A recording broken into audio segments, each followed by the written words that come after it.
Good morning and evening, everyone. I hope you are having a fantastic start of your week. Or it's middle of the week. It's hump day, right? So I hope everything's going well, and the market's red or green or whatever color it is in your respective country is not making you down too much. So we're back with another episode. We're going to talk about games today, what we're playing very briefly. Then we get into our topic today. We're talking about game industry and development and how things have changed since we were kids in the 80s to now. And again, none of us are game developers. We might know people who are in game development, but we've all, I would say, pretty fairly well read and respectively Europe, Canada, America, Taiwan, that sort of stuff. So we'll be able to give you some at least historical insight into what's going on. But before we get into all the technical stuff or maybe sort of personal stuff, Antoine, what you been playing recently? Well, oh, big surprise. I've been playing, Horizon Forbidden West, of course. We did a special episode with Adam because this is a fantastic game, and I'm not even half of the game. I already played like 50 hours or so. So, I'm gonna be there for another good 50 hours until I'm completely 100% of the game and platinum, and I really love it. Oh my God. And since I can't play anything else while I work, sometimes I'm starting to watch some streaming about Elden Ring because I wouldn't play it. It's too hard for this for me, this kind of stuff. But at least I like to watch it, and it seems nice to So watch, Adam, how to many play. hours are you in Forbidden Horizon Forbidden West? I'd have to check my save file. I don't know, 40 something maybe. It's about the same. I just realized Every like Antoine's like a French duplicate of you. Oh, I got a different hair color. Exactly. No, I mean like as That's soon how as you tell Antoine us said apart. platinum the game, I'm like, oh my God, that just sounds just like Adam. Yeah, I'll get there eventually.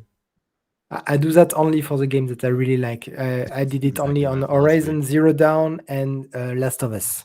So that's a very limited club. Okay. So Antoine, how are you finding the game after 50 hours? It's fantastic. Honestly, it's really really cool. They added lots of little stuff to I think enhanced a bit artificially the life of the game. Now you have honestly I haven't played the first one in a while, but I don't think there was the chess game in the Machine Strike. There wasn't the races, complete races. There wasn't how much the all the stuff to collect, the black box, metal flowers, sunken caverns. There's so many things to do in this world. You have to save the world. You only have 4 months. Yeah, but I have this list of stuff to do next to it. Just to wait for me. So yeah, no, it's fantastic. And all I don't think it's a spoiler because Adam, I already passed this stage, but the base, you have a base which each time you reach a center point in the story, you can see it evolve with people moving in and all, and like, oh, that's so great. I love this, and you can unlock new part of the base, the more you continue. And I really love this part. That's it is not base building because you can build really your base, but you see it evolve, and I really like this aspect of the game with your team building up as well. So Adam, Really. you've only been playing this as well. You want to add something onto that? Yeah, no, I think it's a lot of. I'm definitely having a lot of fun with it. I've discovered some really interesting kind of bugs, but they're still kind of fun. So Well, what bugs have you discovered?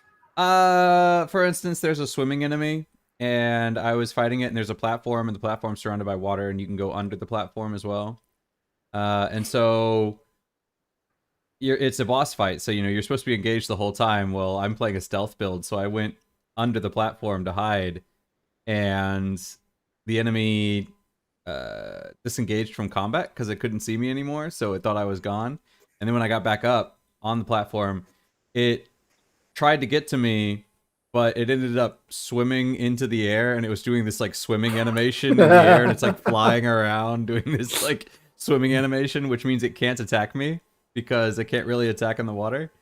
Uh, but yeah, it was just kind of a fun fight. I ended up dying actually because the way it's always facing you in that mode, and I wanted to get its tail, so I had to knock something off its tail. So I ended up going back into the water, coaxing it back into the water, and then getting back out, and it reset it, and then I ended up dying. But I got a video of it, so it's kind of fun to watch. Oh, and by the way, do you remember your bandit leader bug? I know it's not a bug anymore, actually. It's not? It's supposed to be that way? No, it's supposed to be that way. You need to kill the bandit leader and loot him. And once you loot him, you leave the area. You don't have to kill anyone, and the people Oh, will leave. that's not the issue. The issue is that I killed the bandit leader, but then I died prior to looting the body. Then it doesn't count. You need to loot the body. I know, so now I can't loot the body. So now the quest still says, so the quest still has an icon, says kill the bandit leader. And it tells me where he's supposed to be, and I go there, and there's nobody there, and there's no body there, so I can't loot the body, so I can't complete the quest. That's So how do you kind fix of an that? issue. You wait for a patch. Yeah, exactly. Oh, no. There was already a couple of patches already. There are 2 so far, I think. Yeah. I didn't find that many bugs anymore. I'm not clipping through rolls anymore. Oh no, So I'm Adam is a finding tons of stealth bugs, mode, but they're right? fun. So, but I do a lot of things that you're not supposed to do. I've discovered that Me Aloy too, is of part course. mountain goat because you can basically just hop up the side of a sheer That- cliff. That's exactly what I'm calling her. Oh, my little cabri. Yeah. My little mountain goat. Stunk, stunk. She makes me think. I think, she's a descendant of the horse from Skyrim. Yeah, basically, yeah. She's like a reincarnation of it or something. Yeah. So Anton, what is your build if Adam's doing a stealth build? Well, multi style. I start stealth, and then I'm like, okay, they are too close for me to be stealth, so take out the spear and go. Well, there's this kind of throwing spike, so I'm just staying about mid range, so they can't really shoot me, and I shoot this the spike into them, which drill into them and make the parts flow out and weaken them, and then I shoot them with the explosion spike. It's fun, and try to put a lot of trap. I like traps, so they they come to me. Yeah, I need to use more Because traps. maybe you never played it, but if you want, when you scan a machine, you can see his pass. You can see his pass, so you can put traps ahead of time and just sit and look at it. Look for you, can't see anything, restart. And he's gonna take as many traps as you put, and you just enjoy, take your popcorn. Like, go ahead, I'm watching. You're a big bad guy, and you're so stupid. Yeah, I've gotten in the habit of hacking machines and making them fight each other. That's what I'm doing now. I Yes. love as well the fact that compared to the first one on hacking machines, you can download incomplete hacking patterns, and you need to find extra resource in the wild to complete the pattern. I also like you can set them to So- defensive or offensive now. Exactly. For Korean, you can hack machine with your stick, with your spear, and it's gonna be on your side and start attacking all the other machine around. I Cool. didn't find it yet, but in the first game, I'm just gonna arrive. There was the Mad Arrow Berserk. I don't remember. You shoot machine and he goes berserk and start attacking everything around. That was very fun. I love doing this in the first game. Yeah, they changed that. In the first game, you had corruption arrows, but the thing Corruption, was, the only way to get corruption was you had to have metal burn, which was really hard to find because you can only get it off of corruptors, which are limited in the game. But in this one, you have certain bows. They have what are called berserk arrows, and you just shoot them with those, and then they'll go crazy. Yeah, so it's a lot Cool. easier and a lot more accessible in this one. But you got to build it up. Yeah. And if you let us go like this, we're gonna talk about Talk about Horizon it for an all hour. day. Yeah, so, just telling you, stop us when you want. I believe me, I have the time in my bottom right hand corner, so I was like, okay, I know mentally speaking, at 10:20 a.m. our time, we will move on to the topic or something like that. And what have you been playing? So I've been playing. I finished the 100 floors of ascending and killing in the division, so I was like, I want to play something else. I tried a roguelite game called Dungeon Keeper on Steam. That was pretty cool. I thought it wasn't a roguelike, and when I played it, I'm like, oh my god, the computers like leveled me after like 30 minutes. They were higher level than my guys. I'm like, oh god, and then I'm like, oh, this is a roguelike. Oh no. And then I immediately stopped playing that, and I tried Wasteland 3, and I was telling you guys about it before the show. very cool, very looks really nice. I mean, I love XCOM style games, so it's very interesting. But I love in like unlike an XCOM, right? Like there's basically the only way to sort of finish a mission is kill everybody. But in like Wasteland 3, there's definitely ways where you can avoid combat and the environment will like help you out, or there's like other solutions in order to scenarios. So I'm enjoying it. I'm going to be playing it today later, and nice, definitely worth it if you thought about picking it up. There's lots of story for people who like story about the, the after the post-apocalyptic world, nuclear war, and Arizona, because we're in Arizona for some reason. And yeah, it's interesting. I'm enjoying it. I'm looking forward to playing it. And then after that, as you guys have been talking, I'm like, oh yeah, I remember. I want to get the Uncharted series when it comes out this month or next month. But don't watch the movie, please. No need. All right, guys. So we should be talking about game dev or game dev story, which was the title of today's episode. So Adam, you're up first. What are your thoughts on game development? Briefly speaking, in three to 4 minutes.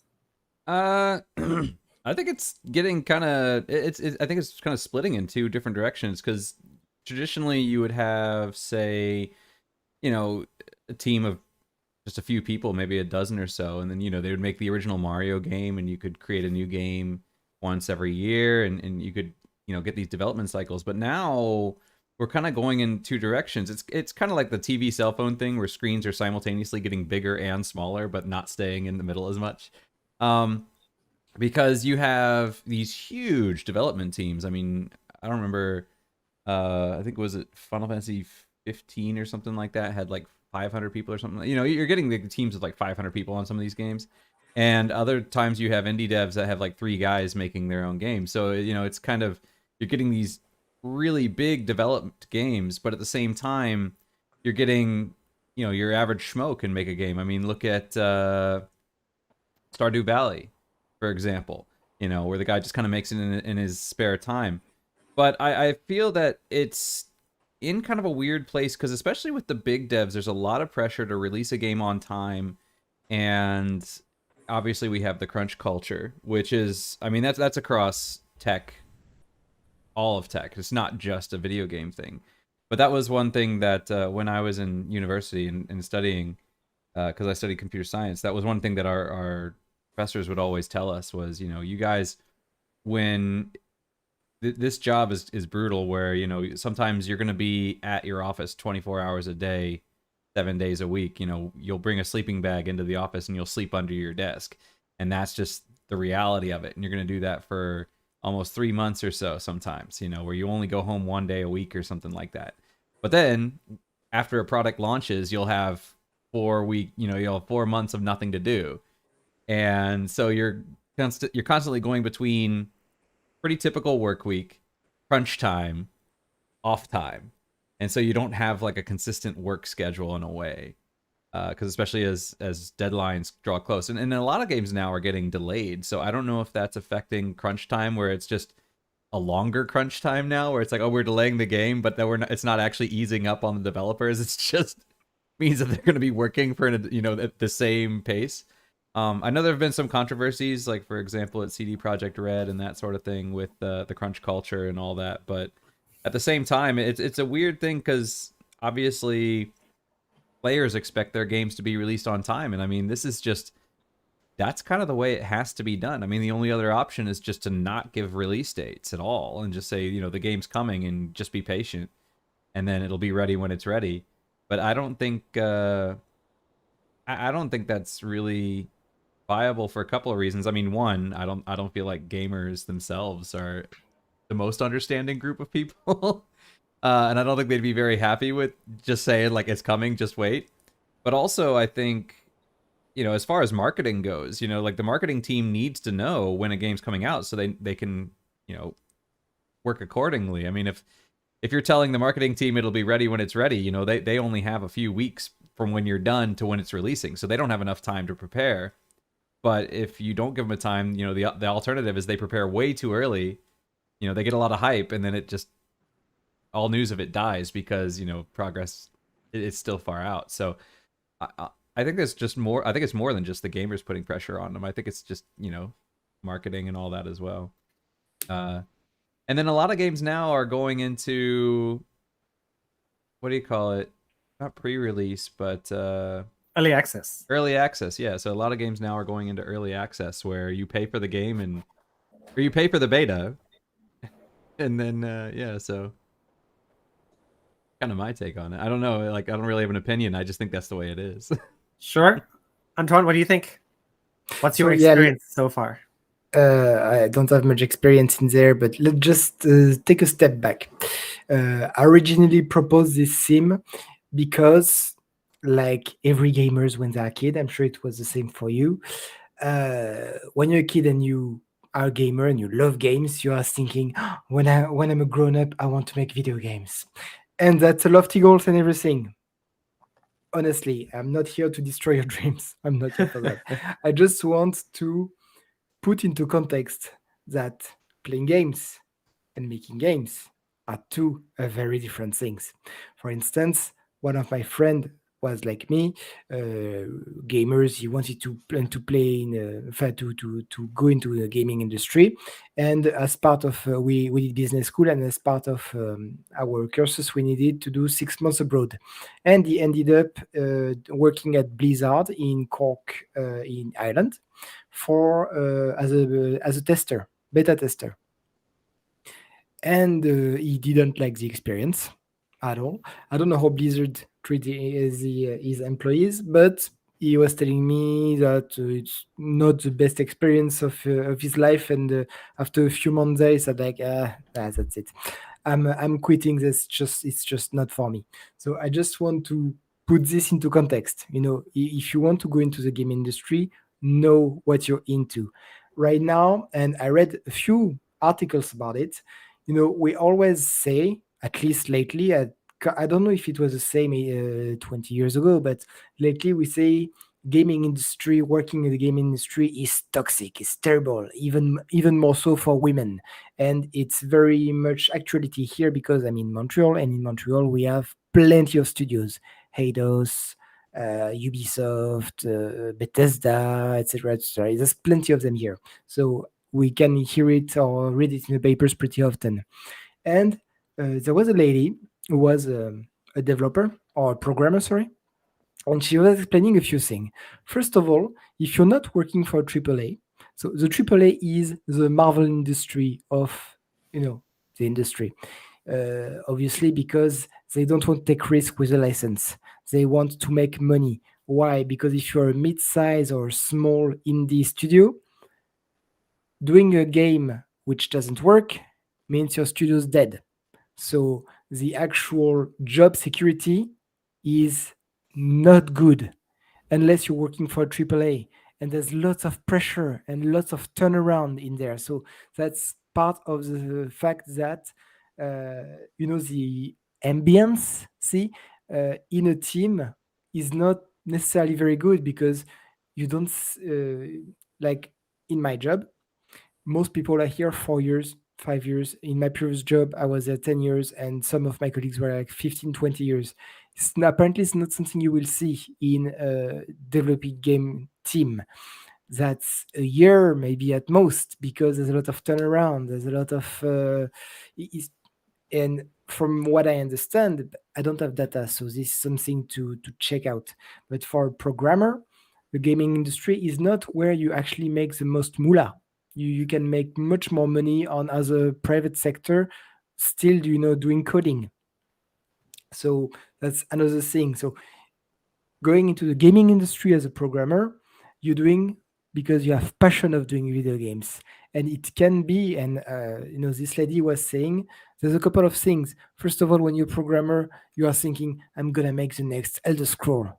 Not necessarily. You can make the next Just Dance, whether you like it or not. If you don't like dancing and your boss say we are working on Just Dance 2023, you are working on this, whether you like it or not. And that's not a 6 month project. Huh? That's a 2, 3, 4, 5 years project. So knowing that if you're going there and you're like, I'm going there because I want to make great video game, unless you're indie, you don't choose the one you work on.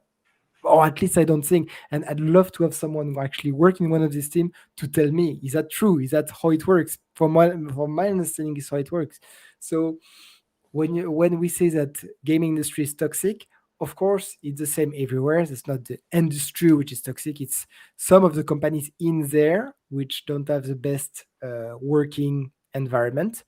Definitely, some companies will do things right, some do things wrong, and you need, maybe before you start doing your CV, maybe check which company you are going into. For instance, if you want to go to Ubisoft Canada, Montreal, uh, read a few papers first, because or put a helmet and know that for a few years it's gonna be tough. It can be tough because you read a lot of articles about programmers going into depression because the job is just too tough. You don't have family life, and imagine, and of course it happens a lot, because as you said, the gaming community, especially if you think of a community like League of Legends, is not really forgiving. So you work 5 years of your life on a game, you crush, you have lots of, you make lots of sacrifices just to have oh, this game is so shite, poof, next. All right, we need to keep That's going. depressing. Yeah, if you want, but okay. So just if you go into the industry, you have to know, what you're getting into. And I'm not saying this to depress you. No, if it's your dream, go for it. Just, like everything, read a bit before, inform yourself, and then take, a decision. Just don't go, I love video games, I'm gonna do that. That's a lofty goal, but yeah, think of it first. Check it first. That's my take on it, and I know I'm talking too much. Sorry, Corinne. No worries, no worries. I am back in the show, so we're going to try and keep monologues down to 4 minutes per person. No. All right, so Antoine's made a lot of very good points, and I think I mean, what do you guys think about this? Like, we're older. Is the fact is that a lot of kids, right? Especially Antoine has kids. Adam has taught thousands of kids in the last almost decade and a half. So it's not necessary, right? Somebody can, like Antoine's son, could become a programmer for 5 years and make games, and he could just change after that, right? Is it so bad that kids would want to be game devs and then maybe they realize it and then change? Is that a bad thing? I mean, Antoine, as a father, if your son became a programmer and a game dev for 5 years and then changed industries, would that make you unhappy or worried or stressed out? And I mean, Of Adam, course as an not. uncle as well, you have nieces and nephews, and how do you feel? That's what it's used for. When I started in banking. I realized I hated it, and that's why I changed. And I'm very happy in my current job. You have to try things out. If again, you need to get experience, and I don't know how it works, but if you arrive in a private company for developing whatever program, I don't know, and on your CV you have 5 years of Ubisoft Montreal, so guys are gonna be, hey, he went through the battlefield. This guy must have a lot of will. I'm gonna hire him. I don't know. Maybe that could be an advantage. You say the guy know what it is to have crunch time and tough competition and stuff like this. Maybe it's very good for his future career. So why not? I mean, that must be certainly a good thing. I don't know. Maybe Adam, you are maybe closer to this industry than me. What do you think? Yeah, I mean, that's part of the reason why I became or that's part of the reason why I studied computer science, is because I always wanted to make video games. That was always the goal. That was the idea. But like I said, my professors were always telling us, if you any tech industry kind of thing, you're going to be doing that. But I think also too, when people think about making games, they're always thinking like, I'm going to be the director, and you're not. You're going to be the programmer. You're going to be the little grunt worker, little sweatshop guy, right? And you're going to have to work your way up. But one thing that I think a lot of people don't realize is, if you're doing like an indie thing, that's fine. Like the guy who does, I don't know his name, but the one who does Stardew Valley, Eric Barone. Okay, or Mojang, the guy who did Minecraft. If you're doing your own project, you can do kind of whatever you want. But if you're looking at these big AAA studios, like say Nintendo or Sony or Square, I mean, Miyazaki is still at Nintendo, and he's the guy who created Mario. That was back in what, the late 80s, early 90s. I mean, this guy's been doing it for 30, 40 years, and he's still in the same position. You're not getting that position. You know what I mean? Like, I mean, because these guys got in on the ground floor, and they don't want to give up their positions basically as long as they're alive. If you look at Final Fantasy, most of the Final Fantasy games are still directed by the same guys that were there directing Final Fantasy 6 and Final Fantasy 7 in the mid 90s, and it's 25 years later, and nobody else has kind of risen, or very few people have risen to that position. I think Yoshi P from Final Fantasy 14 is a newer face, but the odds of getting to that position are really unlikely. Not even just because, even if you say I work hard, it's just because somebody else has to give up their position for you to take it. Otherwise, you have to create a position and do an indie studio. So I think for most people, if they want to do game development, it's better to do an indie thing for a couple of reasons. I mean, one, you can kind of design it the way you want it. Two, you can kind of do it on your own time, and you can have another job at the same time. It's going to take longer to get your stuff out there, but you're going to be a lot happier for it. You're going to have a lot more fun with it. And yeah, you don't, and like Antoine said, there's a lot of turnover because people just burn out all the time. Beta testing, I've heard, is just awful because people think, oh, it's fun, I get to play video games, and it's like, no, there's a rock and you need to jump on this rock 50 different ways from every possible angle, so you have to like slide jump into the rock, slide into the rock, jump, and then slide on the rock, and then rotate 20, 15 degrees, try again, and it's just supposed to be mind numbing. And then you have to keep very detailed notes on everything that happens. So I've heard it's really, really hard. And with these bigger games, there's just more going on. So it's just going to be more tedious than it was in like Mario, because Mario is like, jump. Did you jump? Great. It worked. That doesn't fly anymore. Which is why games come out really buggy now. I mean, there's just so many things that can go wrong that couldn't have gone wrong before.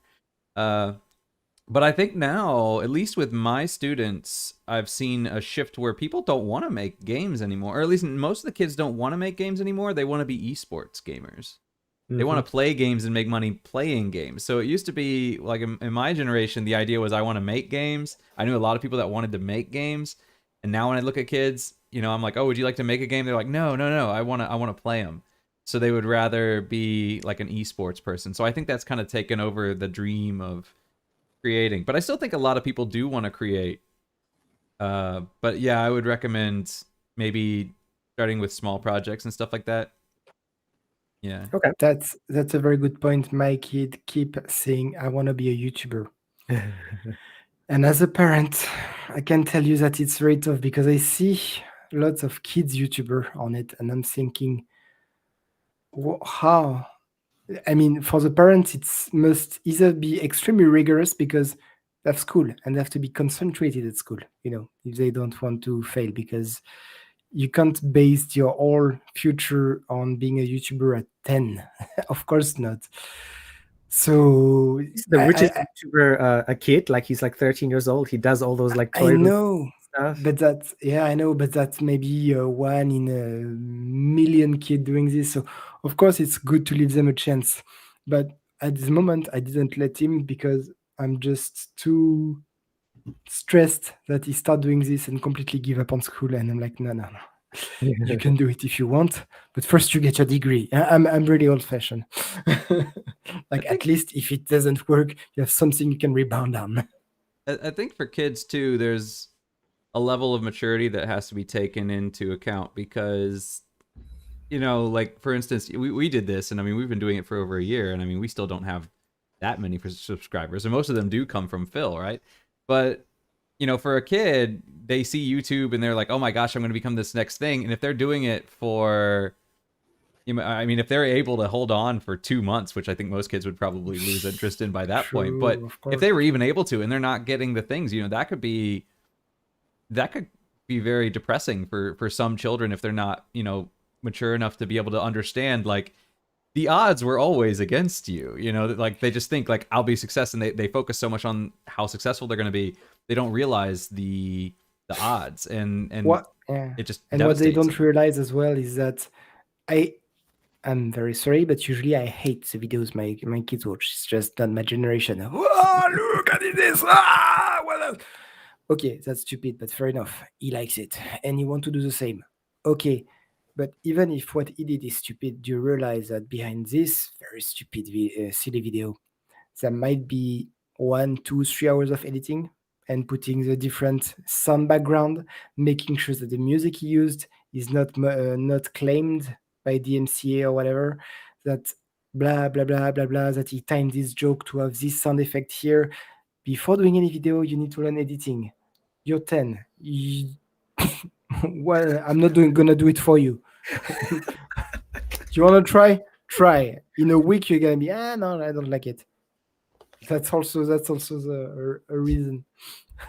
But in a way, isn't that kind of a reason to let them try? I mean, like for instance, when we were really small, my dad might have a beer with dinner or something like that, and he doesn't want us to drink. So when we're really young, he's like, "Here, you want to try it?" And we're like, "Okay," and we try it. And we're like, "Oh, this tastes disgusting. I never want to drink beer again."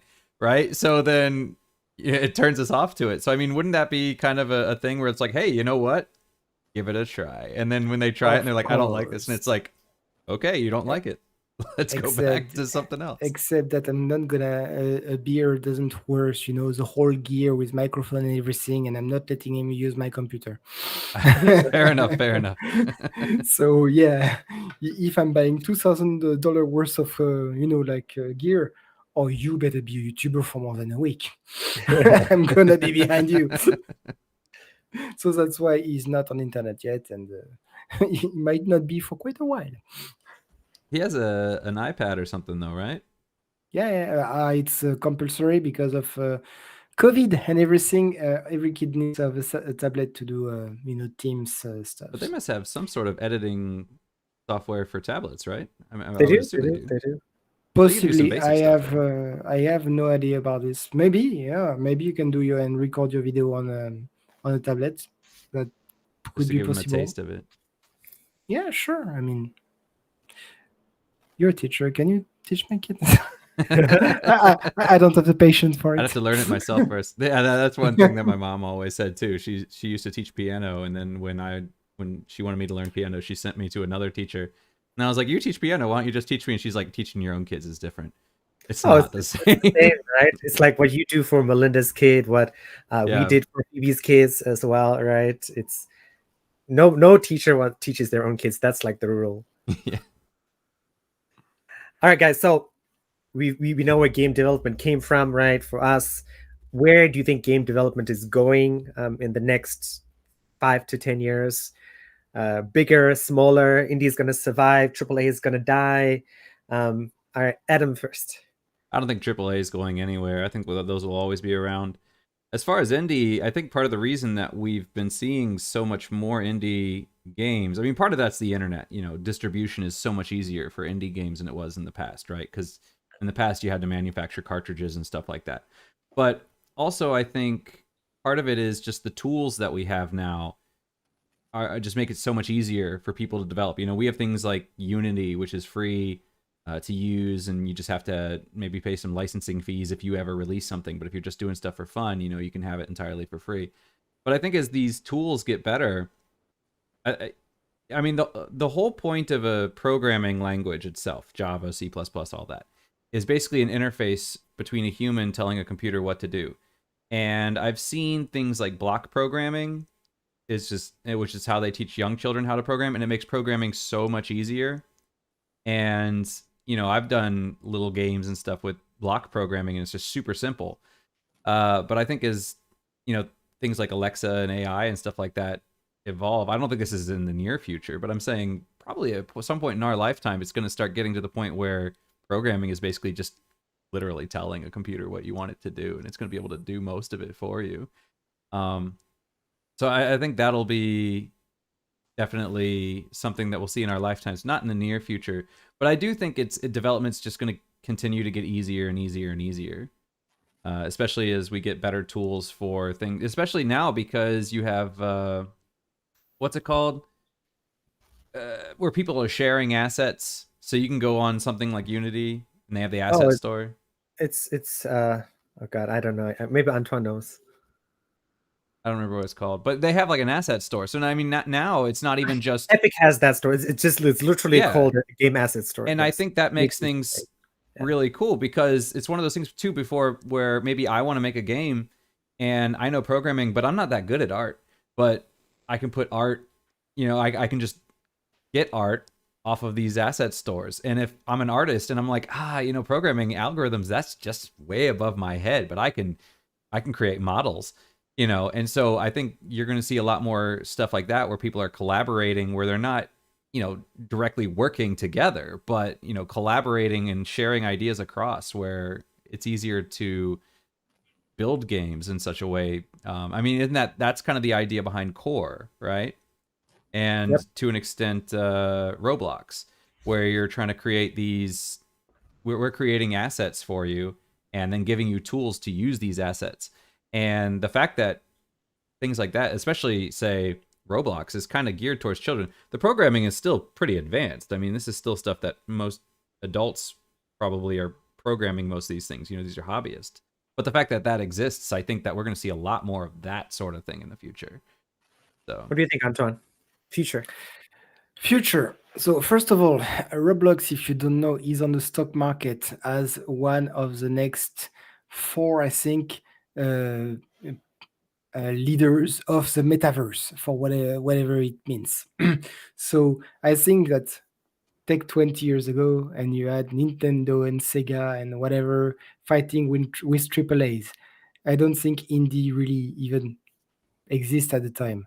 Why do we have indie now? Because AAAs, unless it's Horizon or something very fresh and interesting, they are like Marvel movies. It's fast food. It's you play it, but it's kind of interesting that you want to play it, but it's just not that good. Far Cry 6. You play it, you know the gameplay, but you finish the game like a week later you forgot it. That's how it is. And you have your indie games, which are your breath of fresh air. There's not much money into it, but the idea, the gameplay, is something which makes you feel like that's fantastic. So that's one thing. But now, and I read something about it. The issue is that triple A's, especially on the newer machines, the budget are, especially CGI and things like this, the budget are going through the roof. So they want to take even less and less risk because the cost of making a game is increasing, always increasing.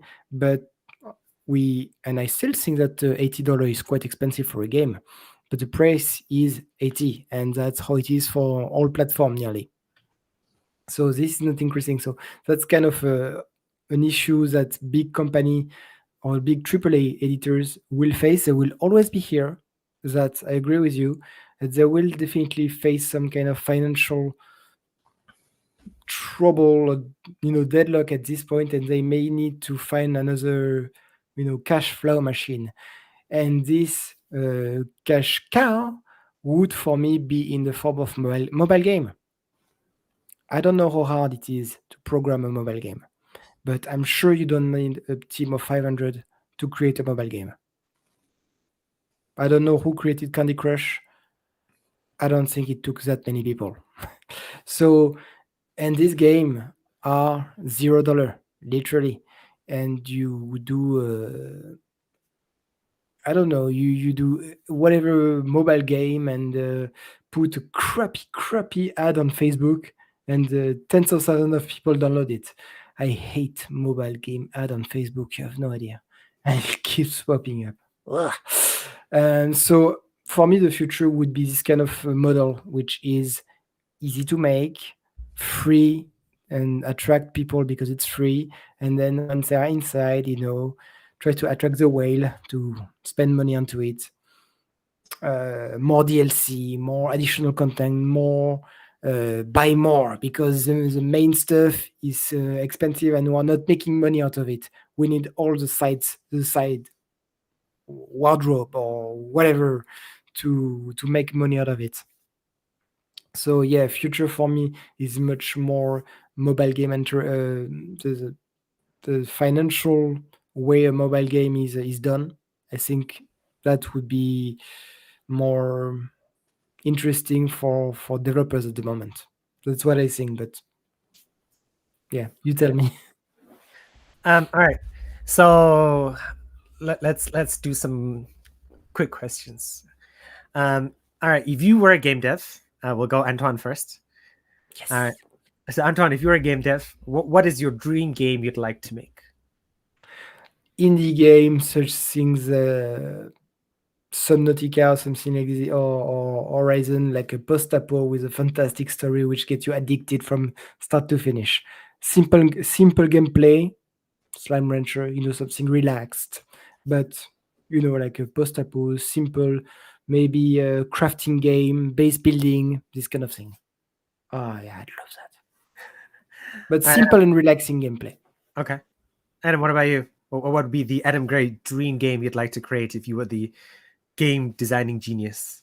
I've always wanted to create an SRPG kind of in the vein of Final Fantasy Tactics. I mean, I loved Final Fantasy Tactics so much, and just that style of gameplay. And to me, it always seemed like that would be a relatively easier game to create, just because you don't have to worry about so many things like collision detection and some of these more complicated things that you need in an action-oriented game. So yeah, I've always wanted to do a.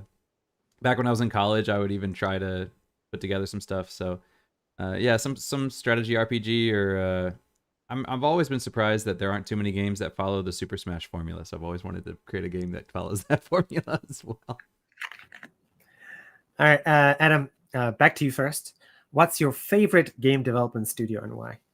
My favorite is probably Square Enix. I mean, I've been following them since, way back. God, I shouldn't have asked this question. Yeah, I mean, that was probably a pretty easy one. But I mean, it's not even just Final Fantasy. They have so many other games. I'm really looking forward to Forspoken. I mean, that's Square Enix as well. I really enjoyed Bushido Blade back in the day. That was Square Enix. But I really like them. I really like a lot of the PlayStation developers as well. Sucker Punch, Naughty Dog, and especially Sucker Punch and Naughty Dog, yeah. Guerrilla. Sucker Punch is really good. I think, was it Sucker Punch or was it Naughty Dog that did the infamous games? I think that was Sucker Punch, right? Sucker Punch. Yeah. So I really like Sucker Punch and Guerrilla. Guerrilla is the one that did Killzone and Horizon, and Sucker Punch did in Infamous and Ghost of Tsushima. So I really like those two studios. And I miss Studio Japan. They don't make games. They disbanded, but they were great too. Antoine, what about you? Favorite game? I will add to this list Take-Two, which is the other one with Borderlands, right? Borderlands is Gearbox, right? Yes. Gearbox and Take-Two, isn't it? Take-Two is the publisher. Ah, okay. Yes. And can't remember the guys who made BioShock. 2K Games. 2K, sorry, not Take-Two, 2K. 2K, thank you. Sorry. Isn't 2K Borderlands as well? Adam's right. It's Gearbox Publishing for Borderlands. Anyway, so yeah, these. Okay. Very cool. Oh God, I forgot what you? For me, oh God, going back to the original days, the studio that got me into gaming was Westwood Studios. Command and Conquer, 1995, when I went overseas for the first time. I bought it from Virgin Studios in London, came back, I played it for like 24 hours in a weekend, finished the game. I'm like, oh my God, this is awesome. It's when I developed the sense of megalomania, where I wanted to take over the world and kill everybody. A good dream. It is. Yeah, I used to like Blizzard, but they fall under the wayside. Oh yeah, you're right. So. Both BioShock and Borderlands are 2K, so 2K. Nice. Fanboy. Okay. Oh, by the way, sorry, another talking about 2K. What would you guys like a studio to make that they haven't made yet? As in like Ratchet and Clank version 6 or Horizon Zero Dawn Forbidden East. That's coming, don't worry. Elder Scrolls 6. GTA 6. Okay. No, Elder Scrolls 6, yeah. A good Fallout. A Fallout 5, but a good one. Fallout 4 was awesome. What are you talking about? Yeah. Yeah. Okay. It's divisive. Some. Oh, no. I know. And for now, I have always been disappointed mostly by what's the name? GameWorks, Warhammer 40K saga. I always found the Dawn of games. War, not a good Dawn of War as opposed to Dawn of War 3 was. Yes, I mean a game which finally gives Astartes, like Space Marines, the respect they deserve because they are good, like books about them or tabletop games. These are fantastic universe, and I feel that the games don't really reflect how grandiose, how fantastic this universe is, and yeah, or Warhammer, like a Total War Warhammer 40K after the fantasy. Oh, that I love. Nice. That's so cool. All right, Adam, what about you? I'd love a new Bushido blade, but if I had to pick one to prioritize, it would probably be Dragon's Dogma 2. Oh God, I would love a new Dragon's Dogma, but I tried it still on the waiting. Switch. It's just way too complicated. You just climb up on stuff and just smash into it. No, but it's like so many buttons and so many menus and stuff. It like really reminds me of how simpler games have become and how complicated games used to be back in the day. That was just PS3. What happened to this franchise, by the way? It was a hit, if I recall. Dragon's I Dogma. think it had kind of a slow burn. So I think it kind of developed a pretty big cult Okay. following, but didn't hit it off right away. But then it kind of had a resurgence when they came out with Dark Arisen on the PS4 and the Xbox. But there was talks about, from Capcom, from what I heard, they had a choice after Monster Hunter to do a new Dragon's Dogma or to do a new Devil May Cry, and it was between those two, and they ended up going with Devil May Cry. And choice. after Devil May Cry, supposedly, hopefully, they'll do Dragon's Dogma, but they had to prioritize which one to focus on first. Nice. Big franchise, easy money. Yeah, because Devil May Cry 5 already came out, so they might be working on it right now. I don't know. But yeah, it already came out.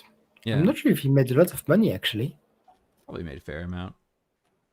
Yeah, unfortunately, Dragon's Dogma Online is no longer a thing, and it was never released in the West, so that was very disappointing. Quick question from me, actually, for once. What do you think? Like developers usually they count a lot on E3, and because of bloody COVID, there hasn't been any E3 for 2 years, or like the online one, which is not a mockery, but you can't compare to the big show. So do you think it affected them a lot? The game studios and developers? I don't think so. Because- I mean, now, because there's no E3, but there's still a lot of Sony's been doing all their own online things now, and plus with streaming now, I think most people, even back in the days, I think most people don't go to E3. Most people hear about what's happening at E3 after the fact, in back in the day in magazines or watching the YouTube videos or whatever. So I think now, I don't think it's affected them at all.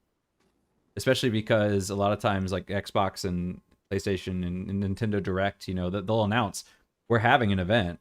It'll be online, so everybody knows when to look for these things. So I don't think having no E3 has really affected them in that regard.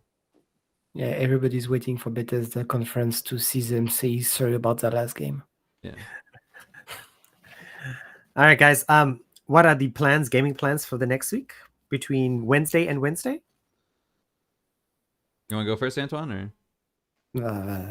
Forbidden West, huh? And a bit more Forbidden West, maybe. Yeah. I mean, will you finish it between now and next week? I don't know how long that game. No way, no way. I have at least another month. I was able to play a lot more last week because it was kids' holiday, so I didn't have to wake up at 6 to bring them to school, or at night I could just let them go to a bedroom and sleep before 10. But that's it, and I didn't really check. Now it's quite different, so it's not the same. Okay. What about you, Adam? It'll be mostly Horizon Forbidden West. Though Monday I am going to stream Final Fantasy 15 because I promised I would do the story, and I am going to stick to that promise.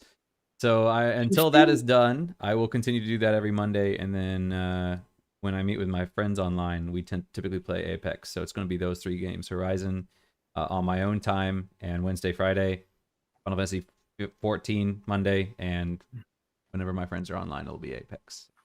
How's Apex going with your friends? Oh, okay.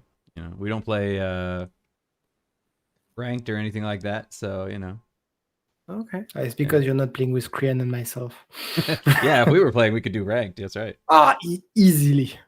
Yeah, we've gotten first Which a couple way the gun times, but shoots? it's very rare, and it's 100% luck. I'm so good. No. Yeah, it's like us and 2 other teams, and the 2 other teams, one dies, and the other one picks off 2 of the last 2 guys, so it's 3 of us versus 1 of them, and then we can sometimes. There's a 50% chance we'll get it at that point. You end up being one of those TikTok, YouTube short highlights where it's like 3 versus 1, and the one guy kills everybody. Yeah, exactly. We would be the other side of that video. Yeah, you do the fail video. We Exactly. got wiped out by one guy. That is something I've always wanted to do. I've been working on an intro for it, but Phil one time suggested with Ghost of Tsushima, the bottom 5, everyone does a top 5. So he's like, oh, you could do like a bottom 5. And I've always wanted to do like bottom 5 videos where like, these are the 5 worst things to do in this game. Top 5? So at some That's point, a really Oh. interesting idea. yeah, That's so really good idea. but I want to make a nice new intro specifically for that. So I'm going to do an intro first. And then once I have an intro, I can start making my bottom 5 videos. Nice. Yeah.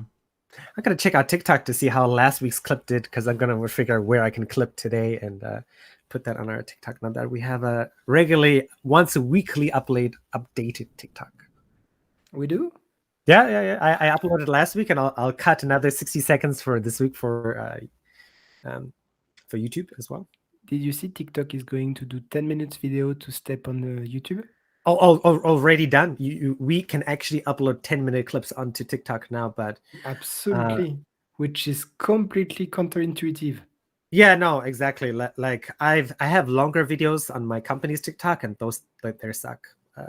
It's not like there's the 60-second, the shorter ones. They still have like 1,000 views, 900, 800 views per video. It's much better. Yeah. For me, I'll be playing Wasteland 3. Sunday, I will play Deep Rock Galactic with my brothers, and next week, Division with Hans. And that is it for me until I finish Wasteland. And then after Wasteland, I'm going to go back to Slam Ranch and finish that before Slam Rancher 2 comes out. Probably. Yes. Are you gonna stream some of these, or because I understand that Adam is streaming Final Fantasy and Horizon, and Phil sometimes, I guess. I don't know if you plan to do a bit more season 3 of Lord of the Ring, but might have been finished already. I don't know. I've looked at our Discord chat. I don't know what's going on there. I want to get back to streaming as well, but that might be a closer opportunity for me, depending how the next 1 month or 2 month works out. Cool. Okay. And I'm not gonna stream. Any ideas for next week, gents? We had a theme originally, and then we changed it, so we can just go back to that, right? What was the original theme? God. I don't know. Oh God! Okay. I was thinking maybe I'm not a big fan of the genre, but maybe a tactics special, like a Ogre Tactic or Fire Emblem. Or I know that Adam really likes his kind of Final Fantasy tactics like my or stuff. SRPGs, And Korean likes XCOM and XCOM likes our tactics really. So yeah. Well, I mean, we could do that. My idea was we could do a 100% news episode. We could go through like a 10, 15 gaming news stories and make that an episode. If there is enough content, sure. Dude, there is so many stories going on. There's gaming industry is full of news that never keeps giving, or never stops giving, I should say. Okay, so our old theme was going to be why repetition is good. Oh yes, Jesus! Oh, I forgot about repetition. Yes. Yeah, the grind is real. The grind is real. Yes, it's a good thing. Yes. I do love that. Yeah, well, the grind is real. Of course, Elden Ring is out, so. Oh yeah. Grinding. That's Bring true. out the grind. Yeah, I've heard people saying that the first boss is way too hard, and then they'll go somewhere else and they'll just do whatever, and when they come back, they can one-shot him. Oh, so let's put Adam on the spot since Antoine chose this week. All right, Mr. Gray, you choose. We can do grind the is real. grind Our one. We grind can is do so the good. repetition one. I think that'll work well. Cool. Okay, then the grind is real for next week. You heard it straight from Adam's mouth. From moi. From, I don't know, what is the opposite of that? The opposite of the mouth would be the other side. And not the other side No, game, the thank good you. kind of other side. I mean, what is moi? What is the opposite of moi? You? I don't know. Yeah. So what is you? Toi. Toi. Oh, wow. Moi, toi. Jesus. Yes. French is too easy. What are you talking about? French is hard. This Yeah, dude yeah, tried but to moi, toi, French as opposed to in me, Ireland. you. It's not me, Forgot all of ye. Oh, no, wait. You did used to be me, ye. Never mind. In the What's US, that yes, back of in course. the day? In Texas. Why did English have to get so complicated? Yes. All right. So let me round it up. So let me remind you guys. So we have an active TikTok. Please subscribe to that.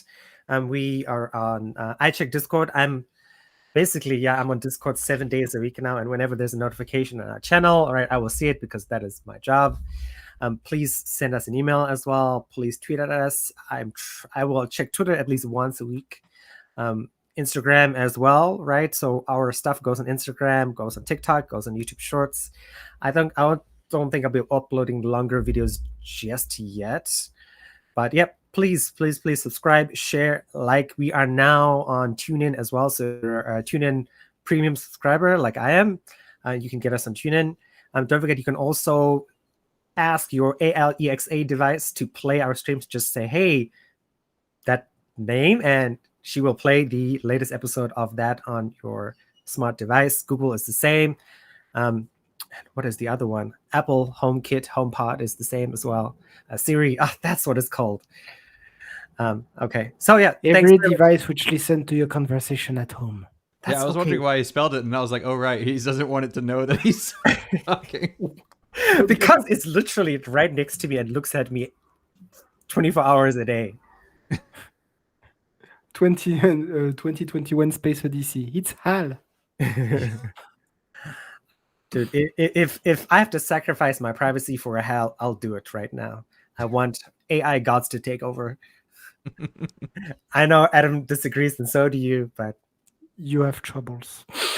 I want to be their god. Just like in Warhammer, right? The machine god. Yes. Yeah, and look how that turned out. Never causes any issues. Never. All right, everyone. Thanks very much for watching. Thank you to Adam for always hosting, uploading, doing his artsy, cool stuff that I wish I had skills for.